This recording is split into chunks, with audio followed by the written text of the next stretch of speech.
love, creativity, empowerment, purpose, and selflessness. If these are themes, challenges, or experiences in your life, today's episode is especially for you. Please sit a while and enjoy the journey.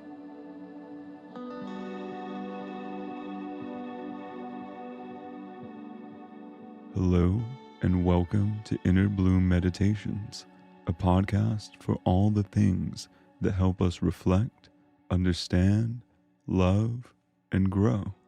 An audio space for you to relax and ground from the high energies of daily life, and a place to bloom into your highest self. To those of you returning, thank you for your patience in taking some time off this last week. To those of you just joining, thank you for honoring the curiosity within you that brought you here. Today, we're going to be continuing our journey through Khalil Gibran's masterpiece, The Prophet. Over our last episodes, the ones that weren't affirmations, we followed our protagonist, the Prophet himself, as he began his fated journey. He finds himself surrounded by community and loved ones who wish to ask their parting questions of him before he goes. Having been asked the first two questions of love and marriage, and getting those answers that are so very different than we would have thought, we move into the next beautiful question and answer. So, without further ado, let's dive into the beauty of Khalil Gibran's The Prophet.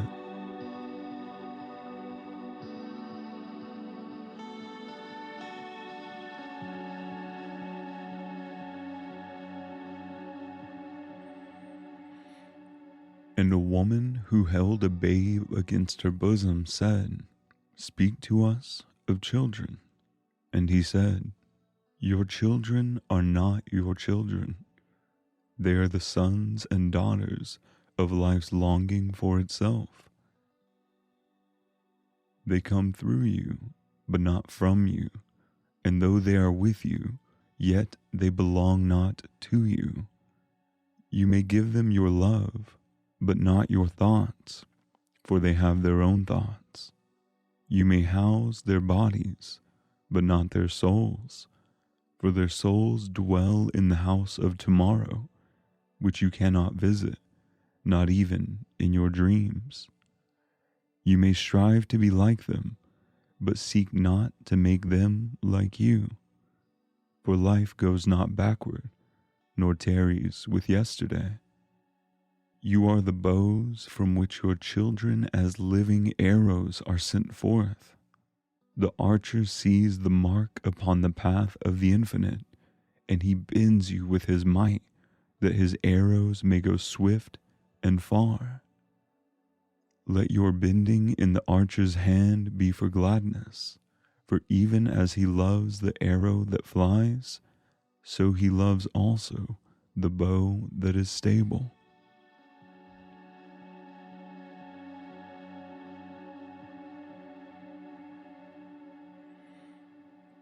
And we are loved.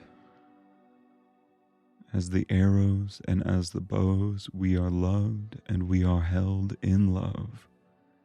And as we live in love, as we walk this path of the infinite, a path of infinite blooming, we are unfolding, being, and becoming in love.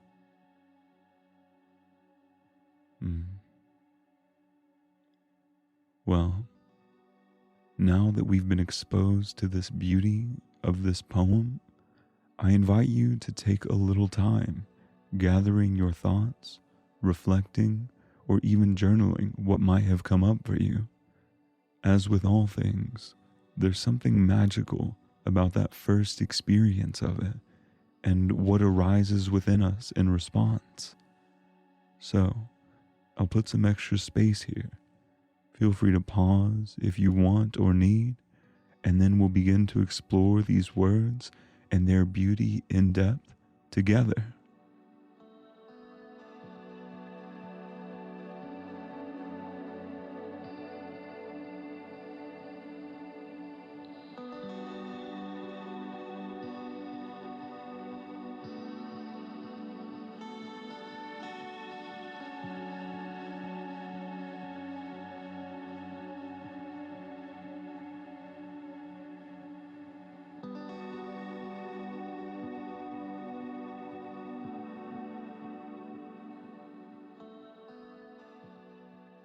We have now taken our third dive into the beauty and strength of the prophet's poems, along with its poetic prose intro, all of which has offered unto us more to think and consider, and more importantly, to feel and to connect with.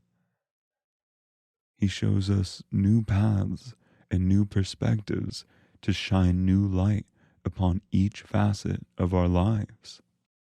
Before we truly dive into our exploration today, I would love to preface and communicate that I am elated, overjoyed to share this book with you. As discussed in previous episodes, and especially episode 0, I am enamored through and through with this book and with the collected works of Khalil Gibran and with the man himself. Between the front and back covers of this book, The Prophet, I have found much wisdom and guidance and insight wrapped in beauty and love. I've dedicated this whole first season to sharing it with you in hopes you find something similar, as that wisdom and guidance and insight were there for me. That being said, although I find this book to be a beautiful guide for me in my life and intend to share it with you from that perspective, I need to say that I am not an expert in all the fields of which this book discusses, from marriage to family to laws and religion. I am not a licensed therapist or a practicing lawyer or accredited theologian. What I am is another human, like you, living this human experience and sharing something that's made my experience so much more colorful and loving. So, in all you hear and share in with me and in the world, accept what resonates, consider what doesn't, and continue to live your life in truth, beauty, and goodness. So, if you wish, let us continue this journey together into the wellspring of life that is poetry written with love. This third poem, on children, is the first topic initiated by somebody other than Almitra. And moving forward, the people who ask the question give us preface, insight, and maybe even empathy for various members of the Prophet's beloved community. We are given examples of what desires, curiosities, and longings sit within these different people, who very well may be the same members of our own communities. Later in, the weaver asks of clothing, an orator of freedom, a youth of friendship. The weaver asks of his profession. The orator asks of the concept which both gives him power to speak and to what his speaking lends its power. The youth asks of that thing which is so defining of our young years, and yet not so fully understood in our years of youth. And so a woman with a child asks, and more specifically, a woman who held a babe against her bosom. Of note is that he does not refer to her as a mother, nor say that the child is hers, but still we know the way in which the child is held, to her chest, in her arms, and near her heart. This woman offering love, and the child being held in love, as we are held by life itself. And she says, "Speak to us of children." And he says, "Your children are not your children. They are the sons and daughters of life's longing for itself." Right? And from the beginning, Khalil, the prophet, speak to something to invert our understanding, right? To have us look beyond the ways in which we may see things and take them for granted, right? Children, right? And our relationships with children, a relationship in which we may feel the most possession or connection, right? He offers us the perspective that they belong not to us. What he says is, they are sons and daughters of life's longing for itself. They are with you, yet not belong to you, right? He immediately moves us into a beautiful opportunity, right? One, to move us into a fruitful lesson of release, of loosening our holds and attachments, as he has in these previous poems, right? He also asks us to view the connection of children and all humans to life itself, and how good it feels to think of ourselves as the creation of life's longing for itself, that I am here, that you are here, because life has wanted itself so deeply. And thank you. Thank you, life, for creating me, for creating us. As Alan Watts says, we are the universe experiencing itself. And in this way, he says, they are with you and yet not belong to you, right? I'm reminded of our last poem on marriage, in many of those ways in which he speaks of the beauty of the space between us, right? Of that independence and that differentiation that offers color and love and beauty to the world and space, right? For love and for God. And I'm also reminded in the opening of this book, which we discussed in episode 1, where he says, the voice cannot take with it the tongue and lips that gave it wing. Alone must it seek the ether, right? All born beings are given life to explore, to move forward, to unfold into their own depths, and in those depths, bloom. He says, you may give them your love, but not your thoughts, for they have their own thoughts. A lesson certainly in not only relating to children, but to all of our relationships, right? Was not every person around us once a child, right? And is that child not alive in us still in some way? And how can we tend to that, right? How can we offer love? I think a question we can sit with always. And in reading this poem too, where it says, you may give them of your love, but not your thoughts, for they have their own thoughts. I'm reminded of the song by Yusuf Cat Stevens called Father and Son. In those lyrics, well, I think first off, there's a fantastic human that I know, a very vibrant and wonderful Leo, for what it's worth, who once told me how he felt so heard and understood in this lyric of the song, which says, from the moment I could talk, I was ordered to listen. Yeah, a powerful sentiment and an authentic experience, right? And something I think a lot of us can relate to, especially if we look back to our youth, right? And the ways in which we felt. And Yusuf's follow-up lyric says, and I know that I have to go away. I know I have to go. not even maliciously, but simply as a matter of fact, right?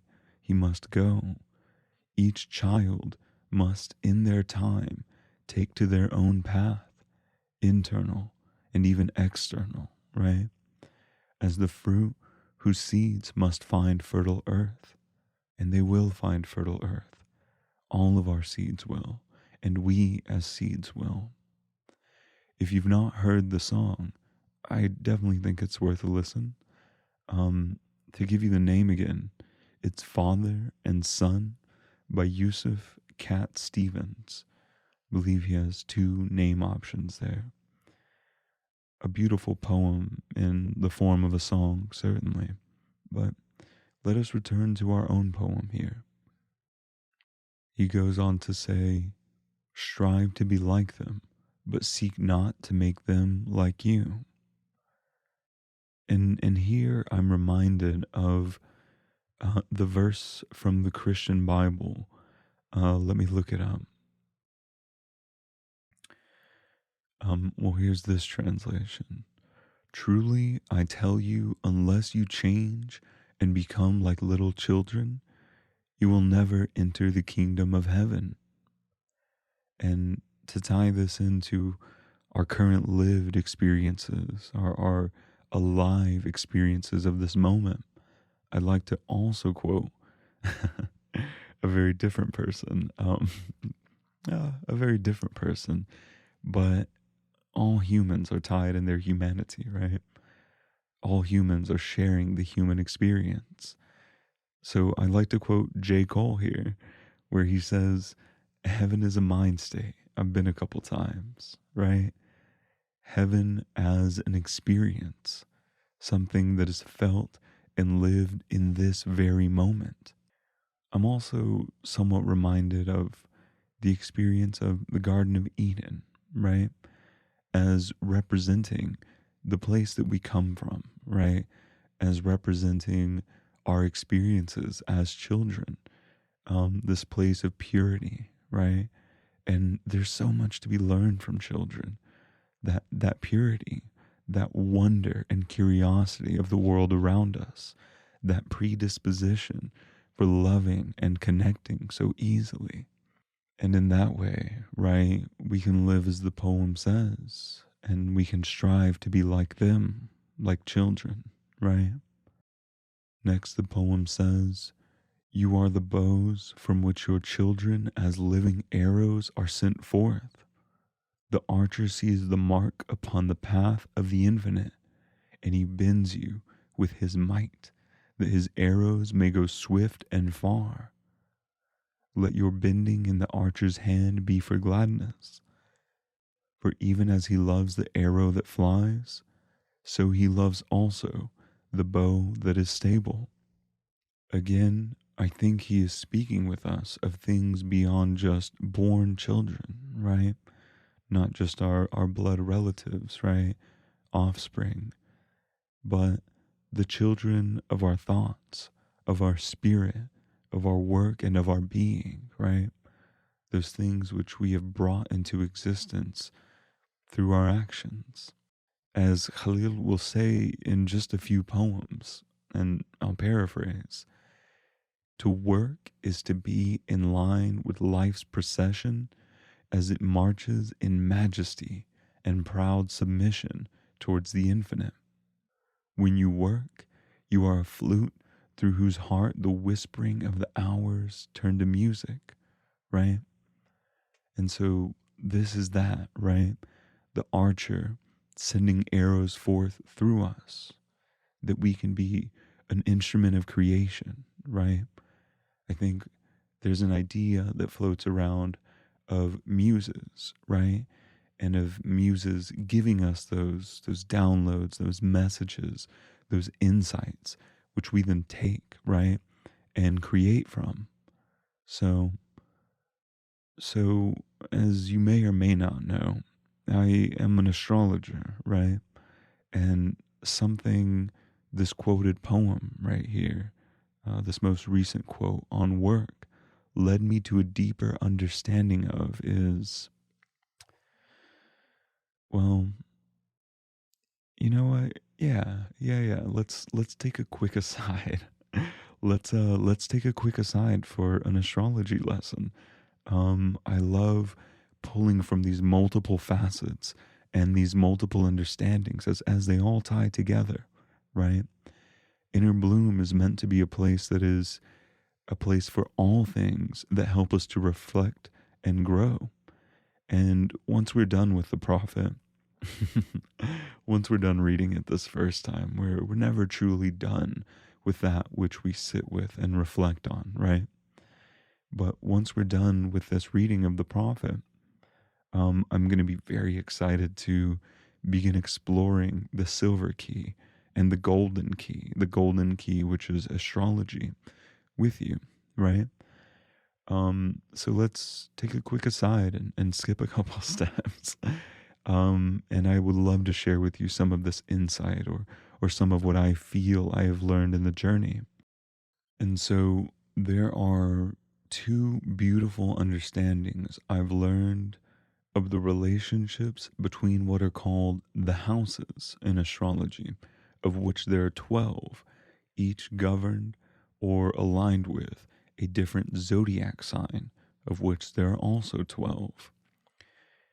In the zodiac, in astrology, there are four elements: fire, earth, air, and water, always in that order. And so fire is always followed by earth. And the ninth house is a house of fire, right? It is the house of Sagittarius. It's the house of, let's say, spirituality, right? For simplicity's sake. And then the 10th house, the following house, is the house of Capricorn, the house of work, right? Succeeded by the 11th and 12th, which govern community and service. Again, trying to keep it simple and down to just one word. How interesting, though, that the step just after spirituality, that ninth house of the spirit, of religion, of connection with a higher power, would be work of all things, right? It's something that I think I don't feel as though I understood when I first encountered it. But this poem, right? This poem on work led me to a deeper and broader understanding of work, right? That we are creators, transmuters, beings that can take the experience, the beauty of all things around us, large and small, simple and challenging, and create and build and make things in the world around us and make the world around us and the experience within us, right? So the act of work, of creation too, embodies born children, absolutely, but also those things which are the children of our minds, of our spirit, creation born of creativity.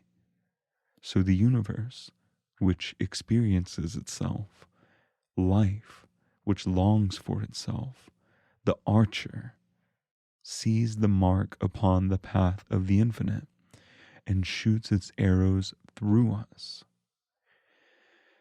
We have taken part in bringing a beautiful thing into the world and channeling it into the wondrousness of all that is. And it goes on to become its own thing, right? As Khalil, who wrote this book, who made these poems, and they continue to fly into the future beyond him, or the artists, the visual artists, the musical artists who are no longer with us in that physical form, right?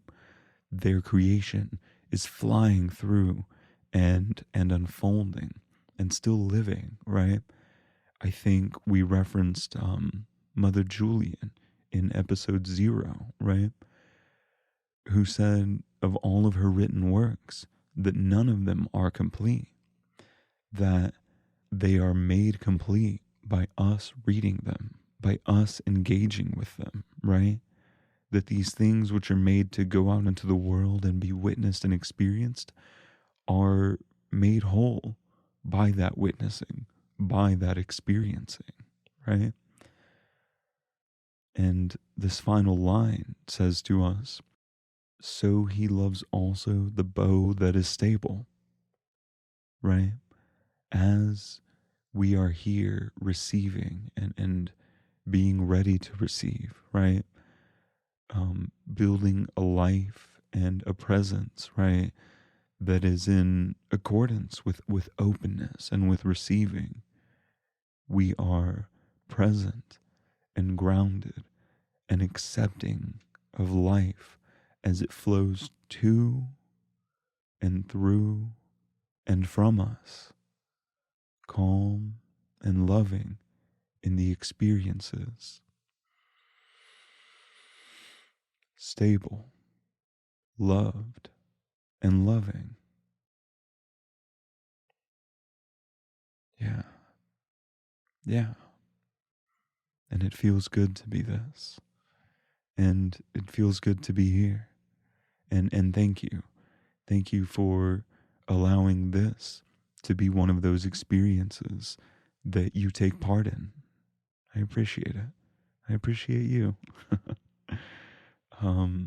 Yeah, and I think that, that's that last line of the poem. But may it continue to resonate within us, right? May this arrow stay with us as we fly through the experience of life. May it too fly with us. May it be given air by us. And thank you so much for being here today. Thank you so much for being part of the Inner Bloom community, gracing us with your time and presence. We are grateful. And by we, I mean I. It's just me.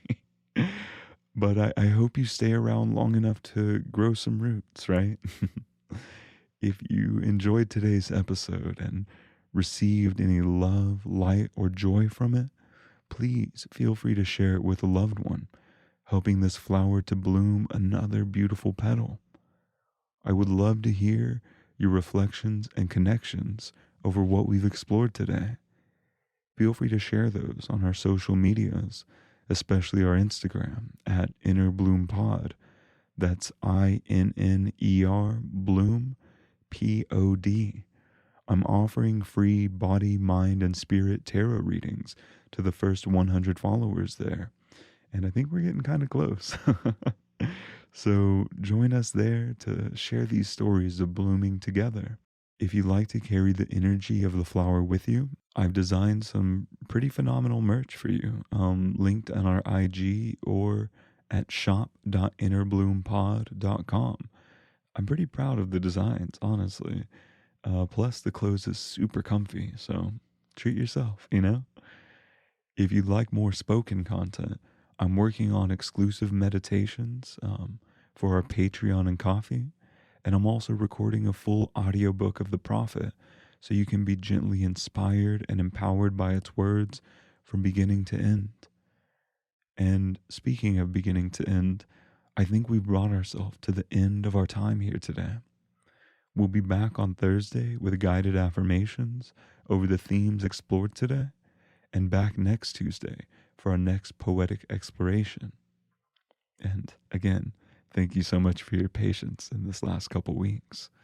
But I'm looking forward to seeing you then, or connecting with you in whatever way that might be. Until then, I'll be manifesting all the love and light into your lives and looking forward to hearing your stories. Until the next time, may you be blessed in all of your ways and all of your days. Thank you.